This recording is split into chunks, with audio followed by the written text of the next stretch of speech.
Allahi wa barakatuh.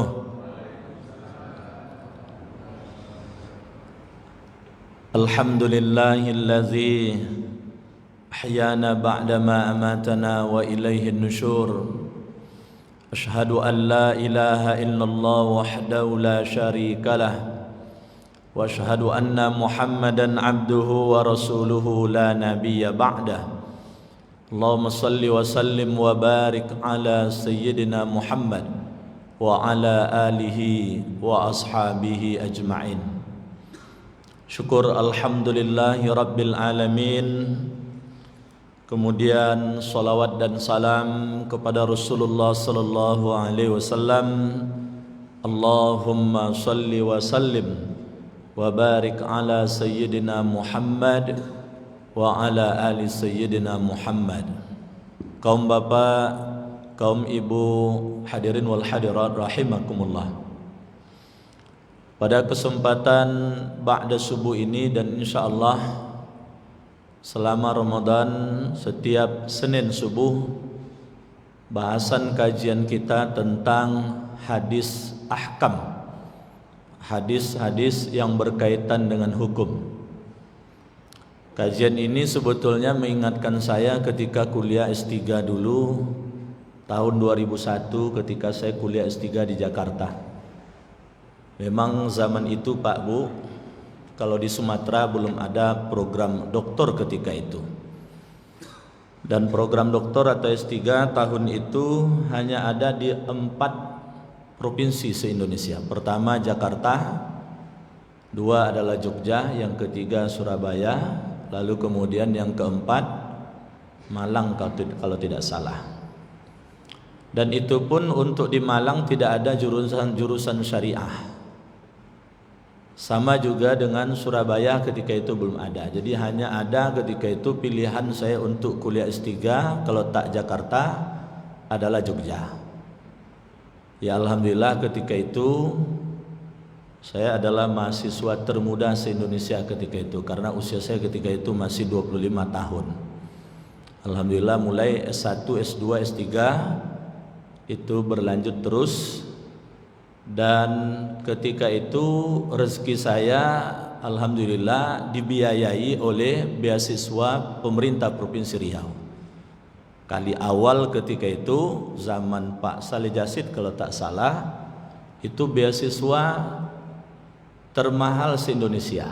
Jadi artinya kemana saja ketika itu kuliah, mau ke Jerman, mau ke Malaysia, mau ke Eropa dan lain sebagainya, semua SPP ditanggung lalu kemudian dikasih uang saku. Nah mudah-mudahan yang seperti itu bisa berlanjut terus sehingga banyak melahirkan doktor-doktor ketika itu. Kami ketika kuliah di Jakarta Pak Bu, satu jurusan itu hanya 18 orang. Dari 18 orang itu hanya 8 yang tamat, 3 innalillah. Nah sisanya tidak bisa menyelesaikan. Karena ke zaman itu memang terasa oleh teman-teman dan termasuk oleh saya sangat sulit menyelesaikan S3. Karena tatap mukanya lalu kemudian ada ujian kompre dan lain sebagainya, itu yang menyebabkan sulit. Ketika itu saya kuliah hadis ahkam itu diasuh langsung oleh Profesor Dr. Masyuri Naim LCMA. Jadi S1, S2, S3-nya itu memang dari Madinah. Dan dia akhlaknya luar biasa mulia. Nah untuk lulus dengan beliau itu luar biasa berat Pak Bu. Ujian tertulis ada, lalu kemudian ujian wawancara pun ada. Lulus di ujian tertulis walaupun tinggi nilainya, nyangkut di wawancara tak lulus. Nah, pertanyaannya satu saja biasanya itu. Anda yakin dengan jawaban yang Anda tulis? Kalau kita jawab yakin, ada kemudian masalah, Anda sudah lulus. Ulang lagi. Kalau dijawab agak ragu-ragu sedikit, Anda usah ulang lagi ujian. Jadi serba susah menjawab ketika itu. Nah, rata-rata kawan bisa berulang-ulang ujiannya itu Pak Bu. Tapi alhamdulillah saya ketika itu sekali rezeki mungkin doa orang tua, doa orang-orang jamaah, alhamdulillah bisa langsung lulus ketika itu. Nah pagi ini Bapak sekalian, kita sesuai dengan berbagai kitab-kitab hadis yang disusun dengan bab-bab fikih, maka kita mulai seperti para ahli hadis memulai hadis-hadis mereka dalam kitab-kitab hadis mereka. Kita membahas hadis yang diriwayatkan dari Umar bin Khattab. Umar bin Khattab ini adalah sahabat Rasulullah SAW yang memang oleh Rasul semasa dia menyiarkan agama Islam adalah orang yang selalu didoakan oleh Rasul agar kemudian masuk Islam. Ada beberapa yang doakan oleh Rasul, Pak Bu, masuk Islam. Di antaranya dikabulkan oleh Allah, di antaranya juga tidak masuk Islam. Mana mereka itu? Pertama adalah Umar bin Khattab. Yang kedua adalah paman Rasul bernama Hamzah. Ini dua ini dikabulkan. Tapi ada satu yang kemudian Allah tak kabulkan, yaitu Abu Lahab. Abu Lahab itu sekalian, kalau kita lihat perjalanan hidupnya sebelum Nabi Muhammad menjadi Nabi dan Rasul, itu sangat dekat sekali dengan Rasul. Saking begitu dekatnya paman Rasul ini dengan Rasul, itu dua putri Rasul menjadi menantu dari Abu Lahab. Jadi dua putri Rasul menjadi menantu atau suami dari dua putra Abu Lahab. Inilah yang nanti Pak Bu, ketika kemudian terpisah oleh perbedaan keyakinan, kita sebut dengan bahasa sekarang seperti itu, akhirnya kemudian dua putri Rasul ini nanti secara bergantian menjadi istrinya Utsman bin Affan. Menjadi istrinya Utsman bin Affan. Artinya tidak sekaligus dua Pak Bu. Meninggal satu berganti dengan yang satu lagi. Maka Utsman bin Affan itu dijuluki dengan Zunnurain, orang yang memiliki dua mata. Dua mata di situ memang dua mata hati Rasul itu menjadi istrinya Utsman bin Affan. Apakah kemudian doa Rasul itu tidak mustajab Pak Bu? Nah inilah bagi Allah Pak Bu, doa itu pada dasarnya semuanya dikabulkan. Kalau tidak ada yang menghalangi doa itu dikabulkan. Tapi ada kalanya doa itu dikabulkan tidak sesuai dengan apa yang kita minta, tetapi kemudian akan diganti oleh Allah dengan sesuatu yang lebih baik. Dengan sesuatu yang lebih baik. Atau kemudian dikabulkan oleh Allah tapi bukan di dunia, karena kalau di dunia tidak baik, maka kemudian dikabulkan di akhirat. Maka sekalian, doa tersebut insya Allah kalau bagi orang-orang yang baik tak ada yang menghalangi sampai doa insya Allah dikabulkan. Nah Bapak Ibu sekalian, Umar bin Khattab ini adalah sahabat Rasul yang sangat selektif untuk meriwayatkan hadis.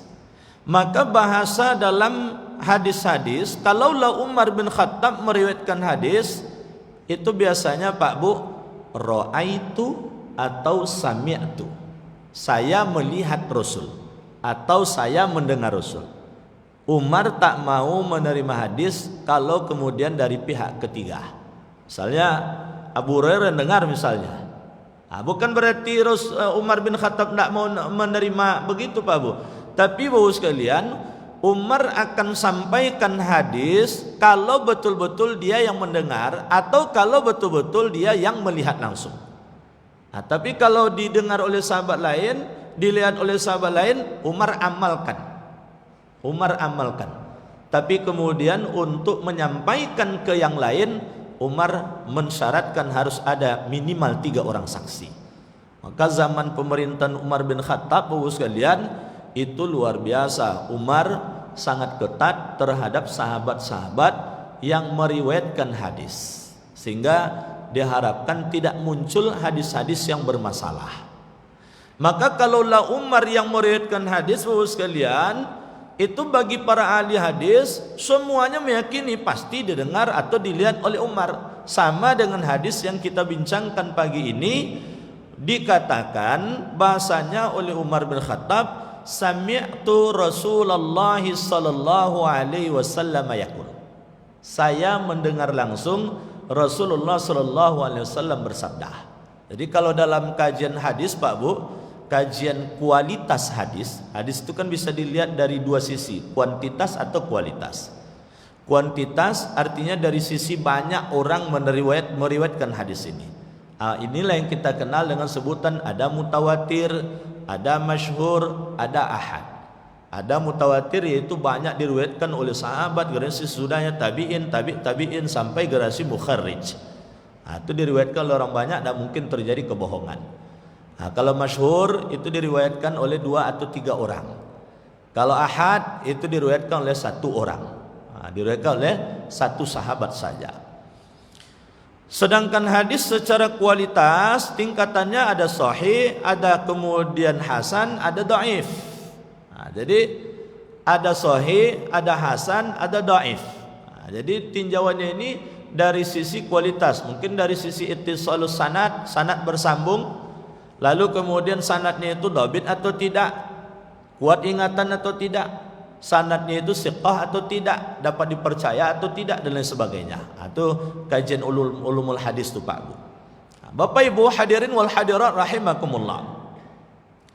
Apa yang didengar oleh Umar bin Khattab, innamal a'malu binniyah, hanya saja amal itu dinilai berdasarkan niyah. Jadi dalam riwayat-riwayat itu disebutkan, ada redaksinya innamal a'malu binniyah, ada redaksinya innamal a'malu binniyat. Jadi satu di antara 2 ini insyaallah dua-duanya benar.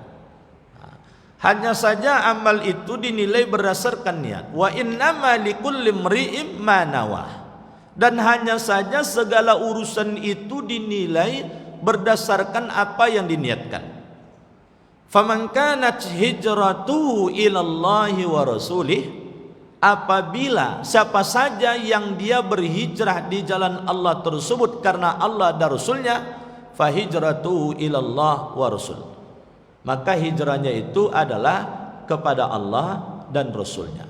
Wa man kanat hijratuhu lidunya yusibuha aw imra'atin yatazawwajuha fa hijratuhu ila ma hajara ilaih. Rawahul Bukhari wal Muslim.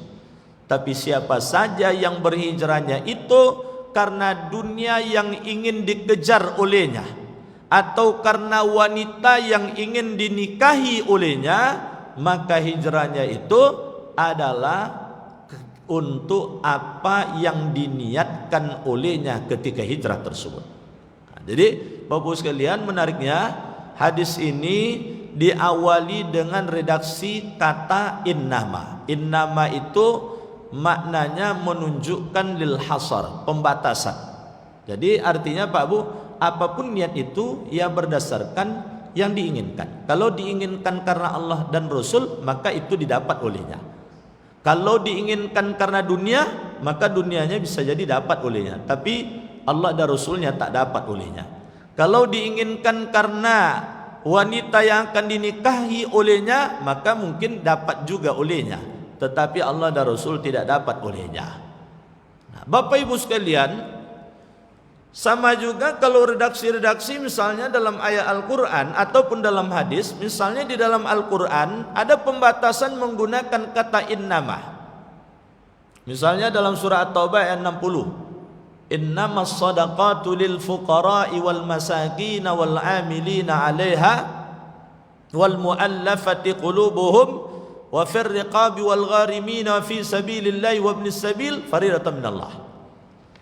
Innama, hanya saja, sedekah atau zakat itu adalah untuk fakir, miskin, amil, mu'allaf. Wa fir riqab, dan kepada orang budak yang dijanjikan kemerdekaan.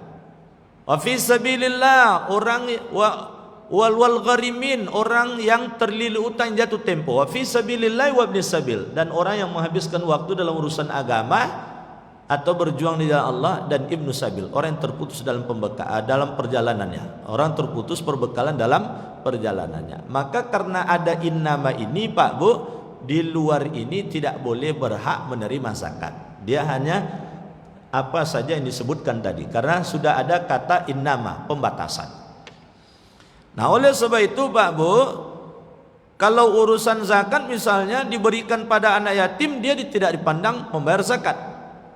Kalau diberikan untuk pembangunan masjid, andaikan bukan itu yang menjadi darurat atau masih ada di tempat itu adalah fakir miskin, oleh jumhur ulama, mayoritas ulama, dia dipandang tidak membayar zakat.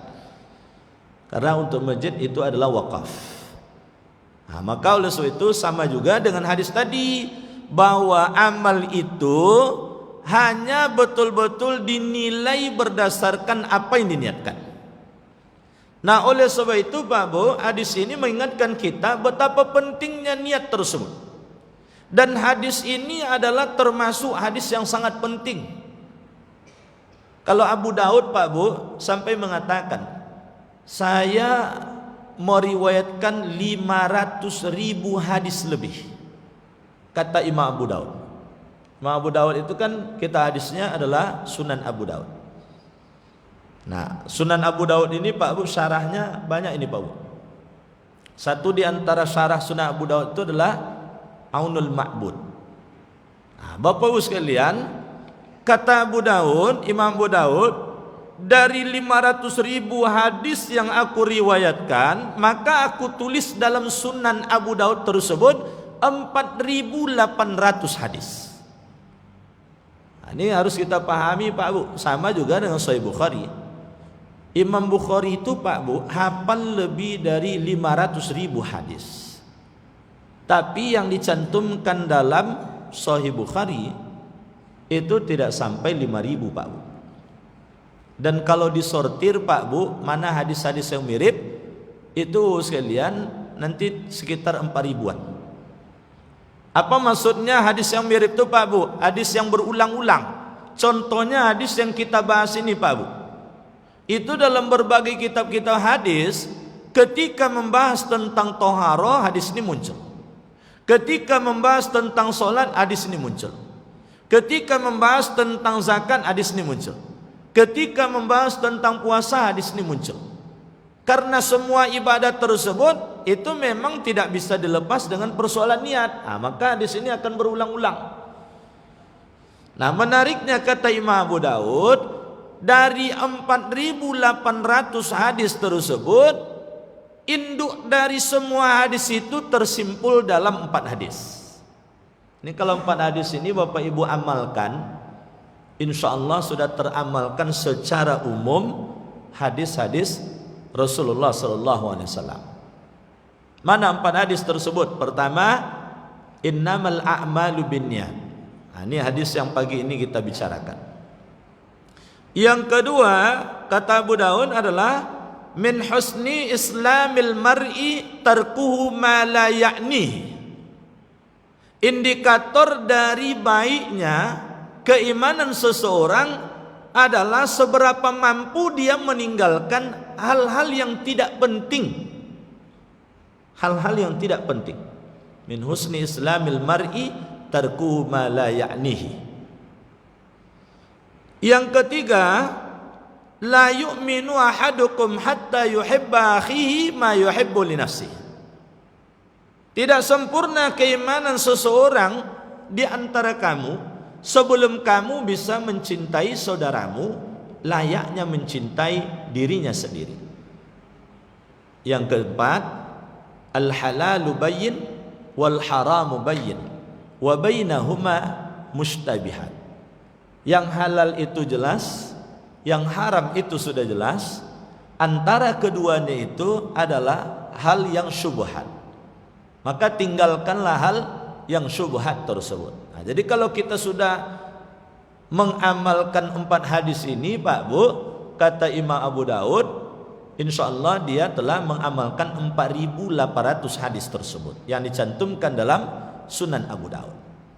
Nah, kalau dikembangkan lagi berarti dia secara umum telah mengamalkan 500.000 lebih hadis yang diriwayatkan oleh Imam Abu Daud, yang dihafal oleh Imam Abu Daud. Nah, jadi kalau kita rujuk-rujuk Pak Bu, berarti pertama persoalan niat, jaga persoalan ruh kita.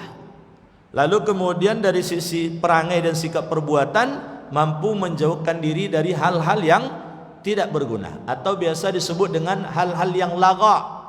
Di bulan Ramadan ini Pak Bu, itu disebutkan oleh Rasul, jagalah puasa kita dengan cara apa? Menjaga mulut dari dusta, menjaga sikap perbuatan dari hal-hal yang lagha, dari hal-hal yang tak berguna. Dia sebetulnya boleh Pak Bu. Lagha itu bukan berarti sesuatu yang haram, sesuatu yang boleh tapi dia tidak memberikan nilai manfaat. Maka dalam kajian fikih Pak Bu, itu disebutkan bagi orang yang berpuasa, hindarkan diri dari bersenang-senang. Anak-anak misalnya asik main game saja selama Ramadan ini, tidak boleh itu, jauhkan. Bapak Ibu kebetulan libur Ramadan itu asik nonton TV saja kerjanya, tidak boleh, itu lagha, hal yang tak berguna. Sekedar sesekali nonton ada berita mungkin boleh, tapi kalaulah seharian nonton TV saja kerjanya, atau ternyata dipandang sesuatu yang tak baik bagi seorang yang berpuasa. Setiap sore keliling jalan, ngapain Pak? Ya bazar Ramadan katanya. Tapi bazar Ramadannya Pak Bu mulai dari Jalan Sumatera disisiri, lalu kemudian sampai pula ke Jalan Hang Tua keliling sana, sampai pula Pak Bu ke Pasir Putih sana, sampai pula ke Panam sana, berangkat jam 4, tiba di rumah jam 6. Itu lagha tuh Pak Bu, tidak ada guna itu. Oleh sebab itu sekalian, di bulan Ramadan ini kita dianjurkan banyak beramal, banyak bersedekah, banyak menimba ilmu, banyak baca Quran, banyak berzikir, suka kemudian memberi perbukaan kepada orang. Jadi hal-hal yang kemudian bermanfaat. Lalu kemudian yang ketiga Pak Bu, ini kaitan juga dengan sikap kita. Bagaimana perlakuan kita dengan saudara seiman kita? Bisa tidak kita mencintai, standar minimalnya itu seperti kita mencintai diri sendiri. Kalau kita tidak mau disakiti, tentu sikap kita tidak pernah menyakiti. Kalau kita tidak mau dikasari, tentu kemudian ucapan dan perbuatan kita tidak mengkasari orang. Kalau kita ingin kemudian orang minta maaf pada kita, pasti ketika kita bersalah, orang pun menginginkan kita minta maaf padanya, atau minimal saling memaafkan, saling melapangkan hati. Yang keempat, kalau diperhatikan persoalan yang halal, yang haram, yang halal jalankan, lakukan, konsumsi, gunakan. Yang haram jauhkan diri. Yang perlu hati-hati adalah yang syubhat. Yang syubhat ini kadang mirip halal, tapi mirip pula dengan haram. Maka oleh sebab itu ini harus dijauhkan. Satu di antara 4 hadis yang penting tersebut, yang bahasa Imam Abu Dawud itu simpulan hadis-hadis, adalah hadis yang kita bincangkan pagi ini. Innamal a'malu binniyah. Hanya saja amal itu dinilai berdasarkan niat. Maka oleh sebab itu sekalian, di dalam kita berbuat baik atau beramal atau beribadah, niat itu harus jaga. Contoh puasa Pak Bu. Di dalam ibadah puasa Bapak sekalian, sebegitu penting persoalan niat, itu menjadi rukun puasa. Maka definisi puasa itu adalah al-imsak minal muftirat min tulu'il fajri ila ghurubi syamsi ma'niyah. Menahan diri dari segala yang membatalkan puasa, mulai dari terbitnya fajar sampai tenggelamnya matahari, yang disertai dengan niat. Itu makanya Pak Bu, dalam pandangan mazhab Maliki dan mazhab Syafi'i, dua mazhab ini berkesimpulan, niat itu harus setiap malam dibaca. Niat berpuasa itu setiap malam harus diperbaharui. Itulah untungnya Bapak Ibu kalau sholat tarawih dan witir di masjid atau di musola. Sebab insya Allah begitu selesai sholat witir, kita diingatkan oleh imam atau diingatkan oleh Bilal agar kemudian berniat puasa. Maka diingatkan, mari Bapak Ibu kita berniat puasa esok hari. Karena menurut mazhab Maliki dan Syafi'i, niat itu malam hari untuk esok puasa. Maka kemudian diajarkan, nawaitu shauma ghadin an ada'i fardhu syahri ramadhana hazihi sanati lillahi ta'ala.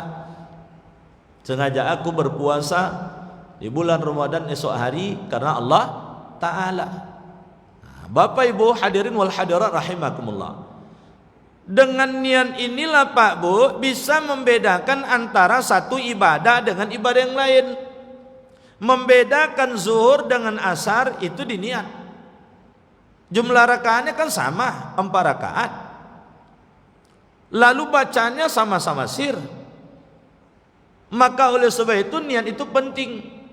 Membedakan mana yang wajib dengan yang sunat itu terletak pada niat. Maka puasa kalau sekiranya puasa sunat, andaikan pun kemudian tidak kita lafalkan, ternyata pagi itu baik kita memulai puasa langsung di situ berniat, boleh. Rasul pulang ke rumah, dia tanya ke istrinya, adakah makanan yang bisa dimakan pagi ini? Dijawab istrinya, hari ini tak ada makanan. Kata Rasul, kalau begitu saya lanjutkan puasa. Artinya sejak terbit fajar Rasul belum makan, belum minum. Maka Rasul katakan saya lanjutkan puasa. Berarti niatnya ketika itu boleh Pak Bu. Tapi dalam urusan wajib, niat itu harus mengawali dari setiap yang kita lakukan. Malah kalau dalam urusan sholat Pak Bu, niat itu menjadi rukun. Kalau sekiranya baik dia sholat wajib ataupun sholat sunat, sekalipun Bapak Ibu sholat sunat misalnya sholat duha, tapi kalau tidak ada niatnya, maka kemudian tidak dipandang ibadah kita. Maka sekalian, perhatikanlah oleh kita agar amal kebajikan kita, agar kemudian ibadah kita diterima oleh Allah, 2 minimal Pak Bu harus diperhatikan. Pertama adalah niatnya benar, yang kedua tata cara pelaksanaannya benar sesuai dengan yang diajarkan oleh Rasulullah. Ketika satu di antara 2 ini bermasalah Bapak sekalian, maka dia tidak dipandang sebagai ibadah. Malah ada ulama yang merincikan jadi 3 Pak Bu. Niatnya benar, lalu kemudian ilmunya benar, yang ketiga tata cara pelaksanaannya benar. Kadangkala ada orang yang ilmunya benar tapi tiba pelaksanaannya salah. Ada teman Pak Bu cerita, kalau ilmunya sudah benar dia, tapi prakteknya salah. Dia belum pernah haji, belum pernah umrah. Selesai tawaf, tidak tahu dia yang mana sofa, mana yang marwah. Dia jalan sendiri Pak Bu. Nampak olehnya di pinggir, ibaratnya masjid Pak Bu, areal tawaf, sudut sini dekat tempat minum zam-zam itu Pak Bu, nampak olehnya orang bolak-balik, bolak-balik, bolak-balik. Disangkanya itu sofa marwah. Berjalan dia di situ, sofa marwah, marwah sofa, sofa marwah. Menurut dia, orang selesai sa'i 1 jam Pak Bu, dia 30 menit selesai. Sehingga orang pun pada heran, baru ketahuan ketika dia cerita, saya di sini kemarin sa'i sepi orangnya, tidak ramai katanya, bisa berlari-lari, nyelip-nyelip di antara orang, jaraknya pendek katanya. Ketahuanlah di situ keliru dan salah. Sama dulu saya ketika awal mula berangkat haji Pak Bu tahun 2009. Ada teman saya cerita, alhamdulillah Ustaz, setiap saya tawaf, setiap putaran itu saya bisa mencium Hajar Aswad. Saya heran, ini wanita ini hebat betul dia. 7 kali putaran mengelilingi Ka'bah, 7 kali pula dia cium Hajar Aswad. Akhirnya ketahuannya Pak Bu, begitu kemudian tawaf bersama saya pandu Pak Bu, baru di situ ketahuan rupanya dia mencium rukun Yamani. Nah, di rukun Yamani kan tidak rebutan di situ. Tapi karena dia tidak tahu nampak orang mencium di sana, dia ikut pula mencium. Padahal kan yang dicium itu kan rukun Hajar Aswad. Ini karena memandai-mandai sendiri-sendiri, akhirnya Pak Bu, main agak-agak saja, main rasa-rasa. Rasa-rasanya kok Hajar Aswad gua dicium orang mah katanya, dicium pula. Padahal dalam ilmu manasik selalu diajarkan tidak ada yang dicium kecuali rukun Hajar Aswad. Maka Pak Bu, 3 benar ini harus diperhatikan. Niatnya benar, ilmunya benar, cara pelaksananya benar. Bapak Ibu sekalian, hadis ini memiliki asbabul wurud. Asbabul wurud itu adalah sebab melatar belakangi keluarnya hadis ini. Konon cerita Pak Bu, ada seorang Arab Badui yang dia hijrah ke Madinah karena ingin menikahi Ummu Qais. Ummu Qais tidak mau menerima pinangannya tersebut kalau dia tidak ikut hijrah ke Madinah. Akhirnya dihijrah. Maka ada kalimat dalam hadis tersebut oleh Rasul. Karena ketika itu sangat santer Pak Bu, ucapan-ucapan orang. Arab Badui itu dijuluki seorang yang hijrah karena Ummu Qais, hijrah karena Ummu Qais, hijrah karena Ummu Qais. Maka sekalian Rasul mengatakan dalam hadis tersebut, bagian hadis itu, faman kanat hijratuhu lidunya yusibuha aw imra'atin yatazawwajuha fahijratuhu ila ma hajara ilaih. Siapa yang berhijrah itu karena dunianya, apa maksudnya? Karena ingin dagang. Karena di Mekah Pak Bu, umat Islam itu usaha dagangnya disabotase oleh orang kafir Mekah. Jadi kalau ada yang hijrahnya ke Madinah supaya usaha dagangnya lancar, maka dia dapat yang diinginkannya tersebut. Karena sudah di Madinah Pak Bu, itu Rasul penguasanya. Bukan semata Nabi dan Rasul, tapi Rasul sudah menjadi penguasa di situ. Atau ibarat zaman sekarang sudah menjadi presiden. Karena ciri dari satu negara itu terbentuk, kalau dalam kajian ilmu politik sekarang, sudah ada pada wilayah negara Madinah yang dipimpin oleh Rasul. Ada wilayah teritorial misalnya, Madinah wilayah teritorialnya. Ada pemimpin yang diangkat, Rasul yang diangkat. Ada dasar konstitusinya, kalau ibarat kita undang-undang dasar. Maka kemudian di Madinah itu ada piagam Madinah yang terdiri dari 47 pasal. Maka sudah terpenuhi syarat-syarat berdirinya negara. Maka Rasul sudah menjadi kepala negara di Madinah, Bapak sekalian. Jadi Bapak sekalian, kata Rasul, kalau tujuannya adalah untuk dunia, untuk dagang, untuk bisnis, untuk usahanya, untuk ekonominya, dia dapat itu. Kalau dia tujuan hijrahnya itu meninggalkan Makkah tersebut menuju Madinah karena ada wanita yang akan dinikahi olehnya, dapat juga. Tapi ada yang tak dapat olehnya, yaitu Allah dan Rasulnya. Maka dengan hadis ini, sahabat yang bercampur tadi mungkin dalam hatinya, nanti mudah-mudahan dengan hijrah ini karena Allah Ta'ala, usaha kita lancar juga nanti. Maka kemudian semakin terbersihkan benih-benih ketidakikhlasan karena Allah Ta'ala. Maka dengan hadis ini betul-betul diajarkan kepada kita agar kemudian apa saja yang kita lakukan hanya karena Allah dan Rasul.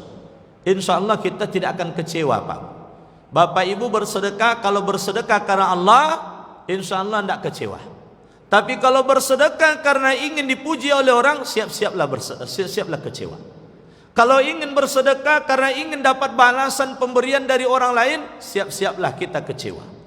Tapi kalau hanya karena Allah, insya Allah kita tidak akan kecewa. Satu waktu Pak Bu, terbongkarlah, ini cerita singkatnya, siapa biang kerok tukang fitnah Aisyah. Nah, satu di antara biang kerok itu namanya adalah Mistah. Siapa Mistah itu? Orang yang hidupnya miskin, hari-harinya dia dipenuhi kebutuhan hidupnya oleh Abu Bakar. Dia memang kerabatnya Abu Bakar.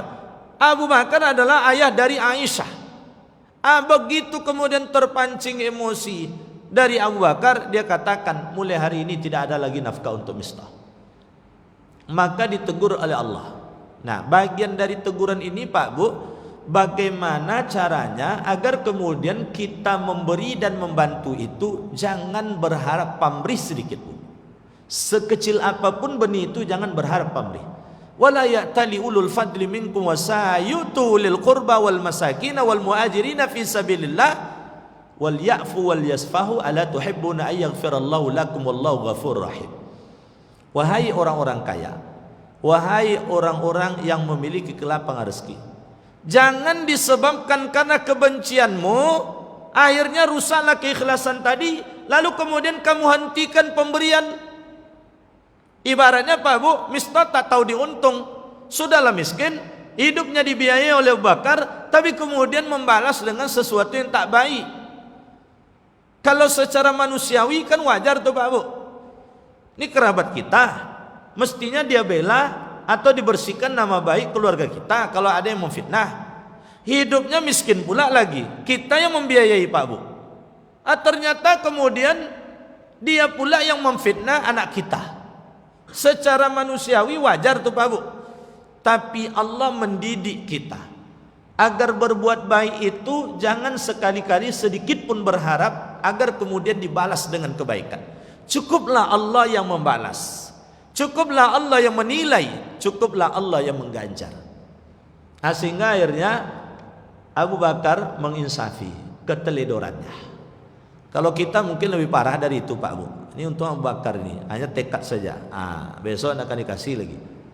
Ibaratnya family kita bantu, negur kita ndak, sombong pula lagi. Awas besok ndak akan dikasih lagi. Mungkin begitu kita.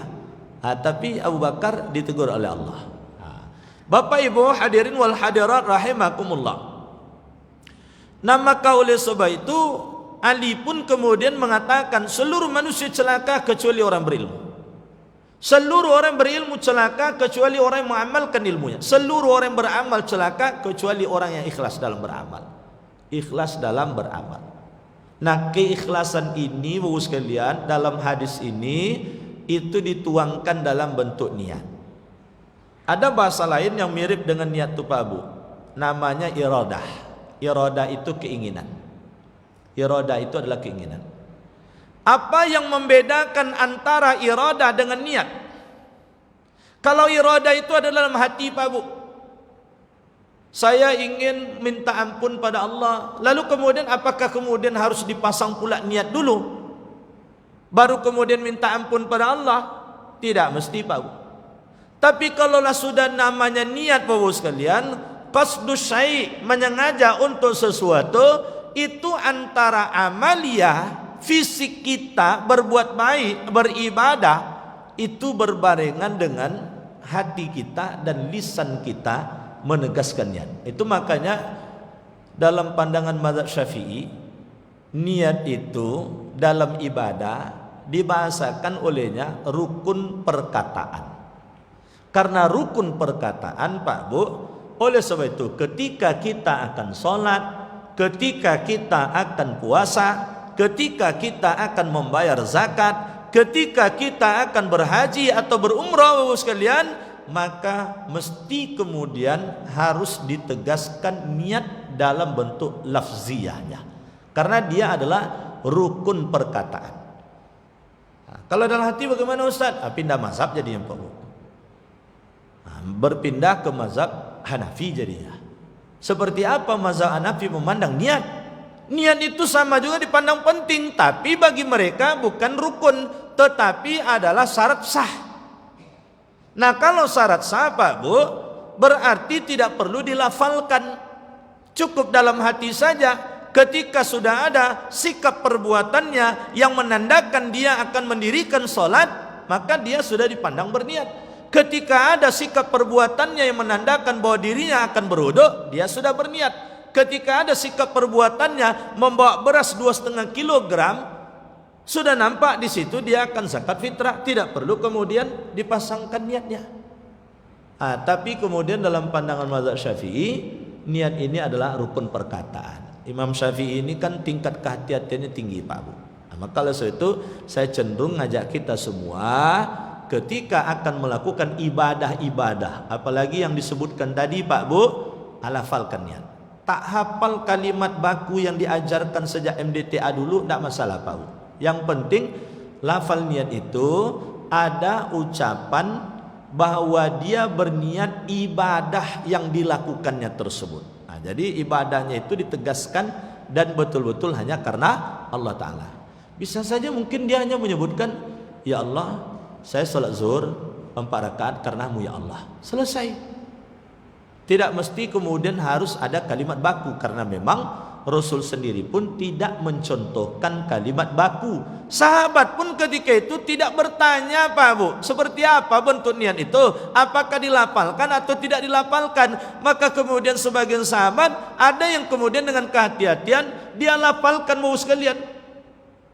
Ada sebagian kemudian karena niat itu adalah menyengaja untuk melakukan satu ibadah atau perbuatan, cukup kemudian ketika dia berdiri menghadap ke kiblat, waktunya itu misalnya adalah subuh, dia sudah kemudian dipandang berniat sholat subuh. Dan ketika itu tidak ada diskusi dilafalkan atau tidak dilafalkan, wajar kemudian generasi sesudahnya yang ingin memperjelas persoalan ini terjadi perbedaan. Nah, karena terjadi perbedaan itu, kita dituntut bertasamuh atau berlapang hati dalam urusan yang seperti ini. Nah, inilah Bapak sekalian sedikit mengingatkan tentang hadis ini. Kalaulah kita simpulkan, hukum niat itu adalah wajib. Wajibnya itu seperti apa? Ada dua pendapat. Pendapat fuqaha mazhab Hanafi, maka niat itu adalah sebagai syarat sah. Sedangkan jumhur ulama memahami niat itu menjadi rukun. Yang namanya rukun adalah sesuatu yang harus ada include di dalam perbuatan atau amal ibadah yang kita lakukan tersebut. Sampai di sini ada pertanyaan Pak Bu terkait dengan persoalan ini, atau ada mungkin yang tersebut dalam bahasan tadi yang ingin didalami atau karena ragu, saya persilahkan. Mungkin waktu kita masih ada sekitar 2 atau 3 menit ke depan. Nah, kalau tidak ada, mudah-mudahan cukup dan bisa dipahami. Nah, oleh sebab itu jaga niat kita sekalian. Karena kalau tidak ada niat ikhlas karena Allah, khawatirnya amalia kita itu menjadi sia-sia. Karena akan ada kata Rasul di akhirat nanti, orang yang timbangan amalnya itu lebih ringan daripada sayap nyamuk. Apakah dia tidak beramal? Beramal, Pak. Cuman keikhlasan niatnya itu yang bermasalah. Biarlah orang tidak tahu kita beramal atau berbuat baik atau beribadah, tapi Allah tahu, malaikat mencatatnya. Daripada kemudian semua orang banyak tahu dan kita berusaha memberitahu, tapi Allah tak mau tahu, malaikat tidak mencatat. Mohon maaf Pak Bu, berhati-hatilah bermedia sosial. Ada orang yang setiap jam 2 malam dia kirim WA. Tahajud yuk. Boleh Pak Bu kalau pandai menjaga keikhlasan. Tapi kalau lah mulai orang memuji kita, itu hati-hati, berbunga-bunga hati kita, nanti jadi masalah dia. Tiap jam 2 malam dia kirim tahajud yuk, indahnya tahajud, macam-macam dia kirim. Kalau tak pandai menjaga keikhlasan, akhirnya nanti bermasalah. Kita sudah letih tahajud, ternyata kemudian tidak dinilai sebagai ibadah. Maka terakhir Pak Bu, ada riwayat menceritakan 3 kelompok orang dikumpulkan nanti di akhirat oleh Allah. Dipanggil satu kelompok ini. Kelompok orang pertama dipanggil, ini adalah orang yang berjihad fisabilillah. Allah gambarkan kenikmatan yang akan diterima oleh orang yang berjihad. Lalu ditanyakan oleh Allah, atas dasar apa kalian akan mendapatkan kenikmatan surga ini? Mereka semuanya mengatakan, kami berjihad ya Allah semasa hidup kami. Kata Allah, bukankah kalian berjihad ingin dipuji sebagai pahlawan? Ingin kemudian dibesar-besarkan nama kalian? Sekarang silakan cari orang yang kalian harapkan pujian tersebut, minta tolong kepadanya. Yang kedua Pak Bu, ini kaitan dengan kita. Orang yang dia belajar dan mengajarkan ilmu. Bapak Ibu belajar, saya mengajarkan ilmu. Tapi kemudian ingin dianggap sebagai orang yang serius belajar ilmu. Ingin dianggap misalnya kalau saya sebagai orang yang hebat bisa mengajarkan ilmu. Maka kemudian digambarkan pula kenikmatan surga untuknya. Mereka sudah berbahagia. Tapi kemudian Allah mengatakan, atas dasar apa kalian mendapatkan kenikmatan surga ini? Disebutlah, kami adalah orang yang belajar dan mengajarkan ilmu. Kata Allah, bukankah kalian dulu ingin mengharapkan pujian dari orang lain, belajar dan mengajarkan ilmu tersebut, minta tolong padanya. Orang ketiga dipanggil lagi, orang yang suka bersedekah. Suka bersedekah. Digambarkanlah bagaimana kenikmatan surga untuknya. Ditanyakan kepada mereka, atas dasar apa kalian mendapatkan kenikmatan surga ini? Oh, kami, hari-hari kami dulu di dunia sedekah. Bukankah kalian dulu bersedekah ingin dianggap dermawan oleh orang, ingin dipuji oleh orang? Sekarang silakan cari orang yang kau harapkan pujian tersebut, minta tolong kepada mereka. Inilah Pak Bu, amal banyak tapi kemudian tidak bernilai, tidak menyelamatkan kita. Oleh sebab itu jaga niat ikhlas. Niat ikhlas itu 3 Pak Bu. Niat ikhlas dengan lafal itu sebelum melakukan. Ikhlas ketika menjalankannya artinya khusyuk dalam pelaksanaan ibadah tersebut atau amal tersebut. Lalu ikhlas itu adalah setelah beramal. Sini ini yang berat nih Pak Bu. La tubtilu shadaqatikum bil manni wal aza. Jangan kalian batalkan sedekah kalian dengan bil manni wal aza, dengan menyebut-nyebut, mengungkit-ungkit, menceritakan-ceritakan, atau kemudian dengan kalimat-kalimat yang kasar. Maka oleh sebab itu sekalian hati-hati. Begitu sudah beramal, jangan diingat lagi amal kita. Tidak perlu kita menghitung-hitung amal. Yang perlu itu adalah menghitung-hitung kesalahan, kelalaian dan kealpaan kita. Kalau seperti itu tidak diingat-ingat, tidak dihitung-hitung lagi, dilupakan saja.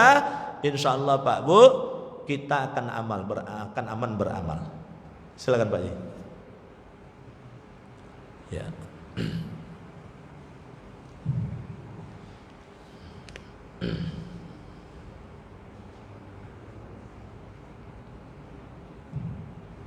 Assalamualaikum warahmatullahi wabarakatuh. Waalaikumsalam warahmatullahi wabarakatuh. Yang ingin saya tanyakan itu, tiap hari ini kita kan sudah terdiri dari berbagai kegiatan atau kegiatan. Nah, maksudnya selesai dari satu kegiatan, pindah ke satu kegiatan. Di dalam hati kita kan sudah ada niat. Nah, ini tuntunannya memang apakah harus sebelum mengerjakan sesuatu yang berikutnya itu harus kita luruskan dulu niat karena Allah atau bagaimana? Ya. Terima kasih. Terima kasih.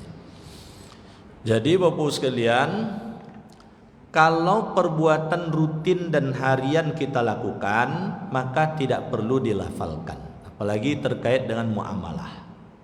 Contoh Bapak Ibu belanja. Belanja itu kan disebutkan oleh Allah antara minkum. Jadi ibu nanti beli cabai, sengaja aku beli cabai 2 kilo karena Allah Ta'ala. Beli ya? Tidak perlu itu. Jadi muamalah seperti itu tidak perlu. Rutinitas keseharian tidak perlu. Yang perlu itu ibadah yang dia sudah menjadi kewajiban. Membedakannya yang wajib dengan yang sunat. Tapi kalau yang sunat yang rutin harian misalnya, kalau sekiranya tidak berkaitan dengan ibadah mahdhah, dia tidak termasuk bagian dari rukun, maka oleh sebab itu dia sudah cukup dengan iradah saja. Menjaga iradah, keinginan. Nah, Bapak ingin kemana? Misalnya ingin mengunjungi orang tua. Tidak perlu sebelum berangkat dari rumah, sengaja aku melakukan perjalanan mengunjungi orang tua dalam rangka berbakti kepada orang tua karena Allah Ta'ala. Tidak mesti harus begitu. Jadi ketika sudah ada iradah, keinginan dari kita, saya ingin bakti pada orang tua, pertegas, jaga keikhlasannya, maka berangkat. Sampai di sana, tunaikan kemudian yang diinginkan tadi, itu sudah memenuhi unsur dari satu perbuatan itu bernilai ibadah. Tapi kalau sholat duha, kemudian misalnya sholat wudhu atau sholat sunat mutlak, waktunya kan bisa sama. Atau kita sholat sunat taubat atau sholat sunat tasbih, waktunya kan bisa sama. Pagi itu ada kemungkinan dia bisa disebut sholat sunat taubat, bisa kemudian dia sholat sunat wudhu, bisa sholat sunat mutlak, bisa saja kemudian sholat sunat yang lain. Membedakannya disitulah niat. Oh, waktu ini duha, saya sholat sunat duha. Maka oleh sebab itu kita pasang niat tadi, dilafalkan niat tersebut. Jadi niat itu dalam dua aspek tadi. Pertama, dia adalah membedakan antara satu ibadah dengan ibadah yang lain. Yang kedua, dia membedakan antara yang wajib dengan yang sunat. Maka kalau dalam koridor ranah seperti ini, maka kemudian kita pertegas. Contoh, Bapak Ibu ingin beri pada orang miskin. Ini harus dipertegas, sedekah atau zakat. Maka oleh sebab itu niatkan dalam hati kita, tegaskan oleh kita, oh ini zakat. Oh tidak bisa nanti sudah berjalan, ini tiap bulan kita kasih orang miskin tiap bulan. Kita kasih 500 ribu. Di ujung tahun terasa berat oleh kita. Oh zakat belum dibayar. Saya niatkan sajalah sedekah saya dulu kepada orang miskin adalah sebagai zakat. Tidak bisa. Tidak bisa Bapak sekalian. Maka kalau itu membedakan mana yang wajib, mana yang sunat, harus kemudian ditegaskan niatnya. Contohnya antara zakat dengan sedekah tadi. Jadi maka kalau sama juga dengan misalnya puasa di luar Ramadan. Bapak Ibu ada yang tinggal puasa dulu. Lalu kemudian hari itu hari Senin. Pertengahan bulan pula lagi. Pertengahan bulan pula lagi. Di bulan haram pula lagi. Kan lengkap betul Pak Bu. Jangan pasang semua niatnya itu. Sengaja aku bayar puasa, kodok puasa, puasa hari Senin, puasa pertengahan bulan, dan puasa pada bulan-bulan haram karena Allah Ta'ala. Tidak bisa Pak Bu. Innamal a'malu bin niyat, atau innamal a'malu bin niyati. Jadi kalau satu amalnya, satu niatnya. Kalau puasa dulu yang belum tergantikan, niatkan untuk itu. Insya Allah dia akan keberkahan hari Senin, keberkahan di bulan-bulan haram, keberkahan di pertengahan bulan, insya Allah dapat semuanya. Jadi didahulukan yang wajibnya dulu. Jadi di situ letak pentingnya niat tersebut. Tapi kalau yang hari-harian rutin, apalagi berkaitan dengan muamalah, itu tidak menjadi sesuatu yang harus untuk kita lafalkan niat tersebut. Mungkin begitu Pak Haji. Makasih. Demikian barangkali karena waktu sholat sunnah isyraq sudah bisa kita jalankan. Terima kasih atas segala perhatian. Mohon maaf atas khilaf dan salah. Subhanakallahumma bihamdika asyhadu an la ilaha illa anta astaghfiruka wa atubu ilaik. Assalamualaikum warahmatullahi wabarakatuh.